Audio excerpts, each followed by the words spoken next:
হাবিবুন নবী সোহেলকে বুকে জড়িয়ে ধরে আগামী দিনের বার্তা দিয়েছে।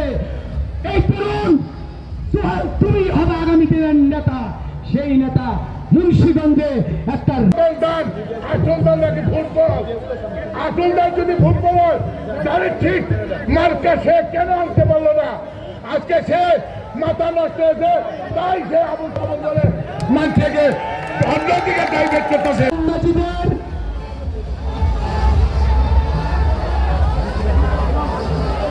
বসা বসে বসে এই আমার বোনরা খালেদা জিয়ার প্রতিকৃতিতে তোমরা যারা সেজে এসেছ, আমাদের এই মঞ্চ থেকে তোমাদেরকে অশেষ কৃতজ্ঞতা। এই ছোট্ট মা বোনদেরকে তোমরা খালেদা জিয়ার প্রতিকৃতি নয়, খালেদা জিয়ার আদর্শের প্রতি তোমরা এভাবেই বুকে ধারণ করে আগামী দিনের প্রজন্মকে আমাদেরকে শিক্ষা দিবা। সর্বশেষ একটা কোরআন মজিদের আয়াত দিয়ে আমি শেষ করতে চাই। বিসমিল্লাহির রহমানির রহিম। ওয়াকুল জাআল হক ওয়া যাহাকাল বাতিল ইন্নাল বাতিলা কানা যাহুকা। সত্য সমাদৃত, বাতিল ধ্বংস, দানের শীষ প্রতিষ্ঠিত, দানের শীষ সত্য, অন্য যা বলবে সব ব্যর্থ। নাসরুম মিনাল্লাহি ওয়া ফাতহুন কারীম। ওয়াবাশশিরিল মুমিনিন। আপনারা গণতন্ত্রের, আপনারা হলেন সচ্চা ইমানদার কর্মী। আপনাদের বিজয় ইনশাআল্লাহ 12 তারিখ সম্মুখতে। খোদা হাফেজ। বাংলাদেশ জিন্দাবাদ। আমার বেগম খালেদা জিয়াকে আল্লাহ মাফ করো, জান্নাতুল ফেরদৌস নসিব করো।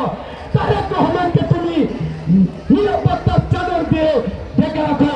মুন্সিগঞ্জের বাসী আপনাদের সবাইকে ধন্যবাদ এবং কৃতজ্ঞতা।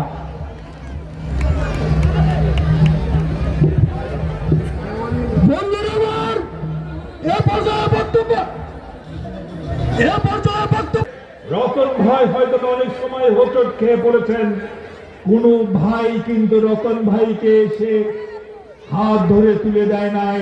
রতন ভাই নিজের পায়ে আবার উঠে দাঁড়িয়েছেন, সামনের দিকে এগিয়ে গেছেন। আপনাদের মুন্সিগঞ্জের কৃতি সন্তান জনাব কামরুজ্জামান রতন কখনোই কিন্তু পালিয়ে যাননি। যখন এমনি হতাশার সাগরে সবাই ডুবে গেছেন, এই মুন্সিগঞ্জের এক কৃতি সন্তান সেদিন তার নাখালপাড়ার বাসায় আমাদের সবাইকে ডাকলেন। কি সাহস! যখন এরশাদের গুন্ডা বাহিনী সারা ঢাকা শহর চষে বেড়াচ্ছে, ঠিক সেই সময় জনাব কামরুজ্জামান রতন ভাই আমাদের ডাকলেন, আমরা ছুটে গেছি। রতন ভাই বললেন, এত শহীদের রক্ত কি এইভাবে বিফলে যাবে?